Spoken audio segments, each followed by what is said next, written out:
You thought Halloween was scary at Cartoon Network. Well, this event was one of the spookiest, disturbing compilation of episodes that combined across 5 different shows. All in spring of 2007. Can you guess what I'm about to talk about? Because this was history. Disney's come close to doing marathons or themed events that go over the course of a couple episodes, but this is like nothing I've ever seen before. If you've seen other YouTubers talk about it, you know exactly what I'm talking about. The most memorable marathon I think I've ever seen. Cartoon Network invaded. So, in spring 2007, Cartoon Network staged an unprecedented multi-show crossover storyline. Across 5 of its original series, 5 aliens invaded the plots of this connected narrative. The event kicked off with Foster's Home for Imaginary Friends. Subsequent episodes are Ed, Edd and Eddy, My Gym Partner's a Monkey, Camp Lazlo, and Billy and Mandy all had encounters going on at this time. The arc culminated on Memorial Day 2007 with the marathon and the reveal that it was Blue from Foster's who had accidentally summoned the aliens. Oh my gosh, Cartoon Network Invaded was a fan favorite stunt celebrating Cartoon Network's shared universe in a really fun way. According to Maxwell Adams, who was the creator of Billy and Mandy, the event occurred because Kraft Cheese sponsored it. Can you imagine? It's like having a brand deal with Kraft Cheese and they're like, Johnny, make 5 of your videos, all with a cohesive narrative of aliens attacking the video. I mean, obviously they're not going to ask me to do that, but it's still cool. Hence the connection between the cheese and the aliens on each of the show's episodes. The company backed out apparently last minute, presumably due to the actions of Billy and Mandy on the Moon episode, so the episodes were shown as a special event on the network. Craig McCracken, that guy who created Foster's Home for Imaginary Friend, stated that nobody on board was excited. Oh, that's disappointing. 3 aliens were created during the advertisement, including Skirvix, this red alien voiced by Ben Amick, Peaches, which is this green alien voiced by Tom Kenny, and Glog, a blue alien by Jason DeMarco. During the time of the event, these aliens and their spaceship additionally appeared in a bunch of bumpers during older episodes.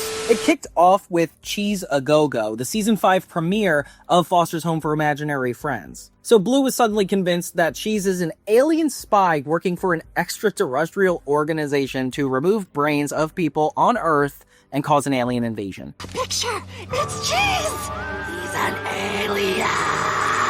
I guess he watched this science fiction movie, and he was reading this tabloid newspaper where pictures were similar looking to Cheese. Later on, Frankie and everybody else, including Blue, are stuck in an out-of-control day of errands and priorities, which cause the utter chaos when Cheese screams, gotta go, gotta go, gotta go. Gotta go, gotta go, gotta go. Oh my god, remember that? That was such a priceless episode. Hundreds of times he's just running around and Blue is using the observatory intercom to communicate with the aliens throughout outer space, which is a really cool connection to the other shows. This was a full 20-minute episode, not one of the part A and part B, so they seemed like they were committed to it. I don't know what Craig McCracken's talking about. Maybe he didn't have a good time? Are you not entertained?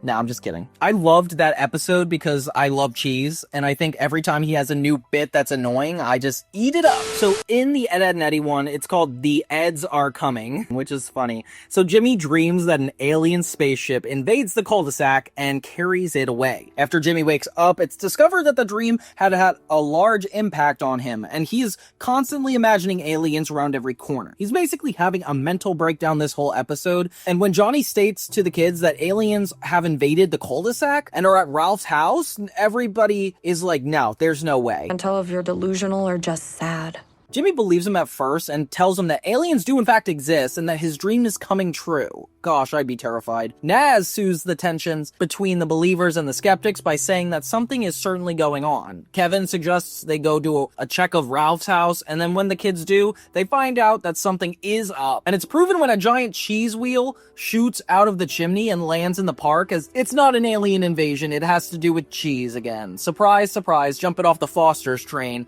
And it is certainly something sinister. Of course, Ed, Edd and Eddy feed into this with the attack of the Space Nose Miner and Space Dancers from the Outer Reaches comics that they apparently have in their universe. Like, of course you're gonna think that there's an alien invasion. This is when I noticed that all the episodes have a similar UFO in it, and they can be seen lifting the cul-de-sac into space. Then there's so many references to cheese, like Ed's weird alien sayings have cheese in them, and then when he crashed into the playground, there was that giant wheel of cheese. Apparently there was a game called Toy Twister based on this episode, and it was hosted on CartoonNetwork.com. Oh, what a throwback, CartoonNetwork.com. So toys would fall from the sky, and UFOs and the Eds capture the toys for cash. It is like 10 levels, and in each level, the player must capture a certain number of toys in order to go to the next one. When it first aired, the end credits also included a slide referencing Plank as Agent 314, which is super funny. Then we got My Gym Partner's a Monkey. This episode's called That Darn Platypus. A mysterious new student named Rick Platypus transfers to Charles Darwin Middle School, coinciding with this power outage and a series of strange events that convince the students he might be an alien. The rumors spiral, and Rick only fuels the paranoia by claiming he drinks brain juice. Anyone want some supersonic brain juice? It's made from pomegranates and fortified with all kinds of vitamins.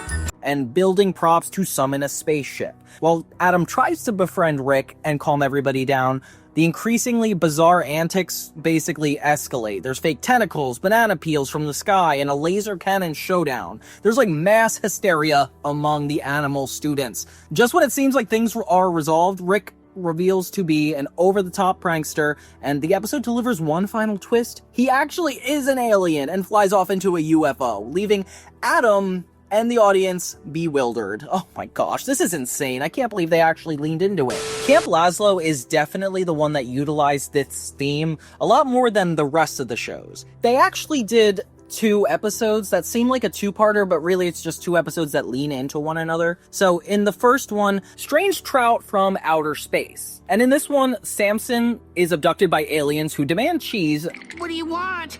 Are you gonna suck my brain out? We want cheese. And torture him with repeated swimsuit snaps when he can't provide any answers. Oh my gosh. After being unceremoniously dropped from Camp Kidney, Samson grows suspicious of 3 new Canadian fish campers. They're not Canadians. They're aliens. Who arrive suspiciously after his abduction and becomes convinced they are the same aliens in disguise. Despite the increasingly desperate attempts for Samson to expose them, nobody believes him except for 3 background characters. And as he begins to doubt himself, he overhears the fish plotting to steal Chef McMeasley's cheese. So he springs into action, but unfortunately his attempt to stop them fails spectacularly and the fish escape. Believing that he at least got rid of the imposters, Samson's momentarily triumphant until one of his allies accidentally reveals his true alien forms. In a final twist, it turns out the aliens were posing as the background characters that believed him all along. I knew I shouldn't have let you handle the high five. I mean, how many times do we have to go through this? In an attempt to sabotage the rival fish aliens. Oh my gosh. And they're headed to Acorn Flats next. And it actually leads into Cheese Balls, the next episode. So this one is about this girl named Nina who builds a cheese-proof suit. So the character Patsy, who's like kind of Lazlo's like arch rival / girlfriend, can attend the International Cheese Ball competition. But after a mishap, Patty lashes out and storms off. When she's alone and rejected, she encounters real aliens who demand cheese and decide to stay with her until the event. Hey, are you guys aliens? What do you think?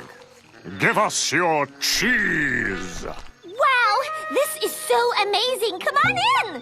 While Nina becomes obsessed with her new laser-totting extraterrestrial friends, Patsy and Gretchen try everything from mythological creatures to emotional appeals to win her back, all but no avail. Desperate, Gretchen exploits Patsy's allergy by feeding her massive amounts of cheese, transforming her into a grotesque, bloated figure they disguised as an alien named Gorgonzola. Who are you? I am Gorgonzola.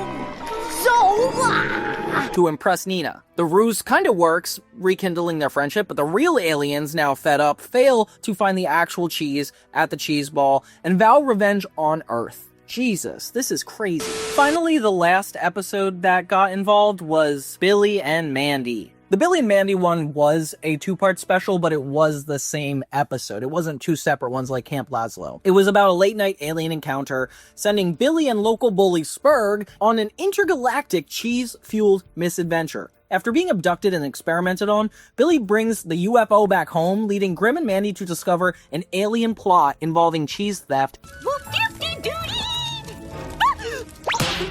gone. And the butter, cheese, even the tofu! No, the tofu is still there, but it looks like cheese! It's really funny because, of course, Billy and Mandy is the way this makes the most sense, this whole invaded concept, so I like how they're choosing to end on this. The group eventually gets captured, taken to the moon, and learn that the aliens' plan is revealed in full over all this event. They're going to wait for the full moon, become werewolves, and conquer all of Earth. Hey, what are you werewolves up to? Mandy, Grimm, and Billy and Spurg escape through an arena brawl, mariachi disguises, and magnetized moonwalking, only to face off against the aliens turned werewolves. In the dramatic turn, Grimm transforms the group into reluctant superheroes. Green Squeaker, Milk Mandy, and the Cheese Reaper, so they're really committed to this whole theme. And they defeat the aliens in one epic battle. Spurg ends up sacrificing himself by detaining the bomb in his head, causing the enemy ship to crash. And in the aftermath, Sir Raven sums up the fates of the crew. Mandy and Grimm fight crime, Billy remains a werewolf, and Spurg continues bullying without a head. Whew. Meanwhile, back on the moon, villainous Dr. Brainiac receives an unwelcome sweater from Frankie Foster, whew, nice tie-in, and swears vengeance on Earth, setting the stage for even more cosmic chaos. Dear Dr. Brainiac, happy birthday. Love, Frankie. A sweater. I'll hurt sweaters! It's so crazy to think about this event not being tied into Halloween. Like, I feel like that is a major missed opportunity. You fail!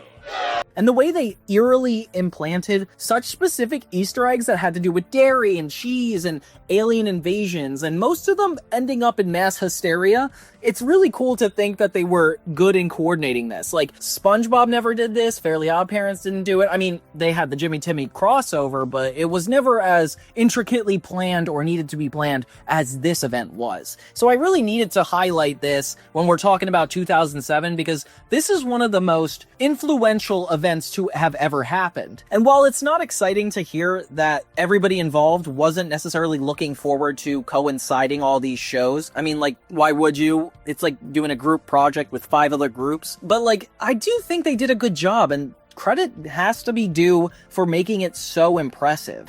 So yeah, that was one of the best marathons of our generation, not just by scope, but by gall. It's so funny to think that this entire marathon almost was going to start out as a mac and cheese ad campaign, but then when the mac and cheese people fell through, they were still stuck with all this. And I know the creators didn't love working together to create such an impressive marathon, but I'm just so happy they did, and we can look back on it with really fond memories. It makes it more of an experience than it even does individual episodes, which is a lot more powerful than the individuals. But what did you guys think? Was their marathon better than this? Anything for Halloween you guys are excited about? Don't forget to comment below. Make sure to hype this video, whatever that's supposed to mean. And for more 2000s content, don't forget to check out Johnny 2000. Have a great day, and I'll see you guys next time.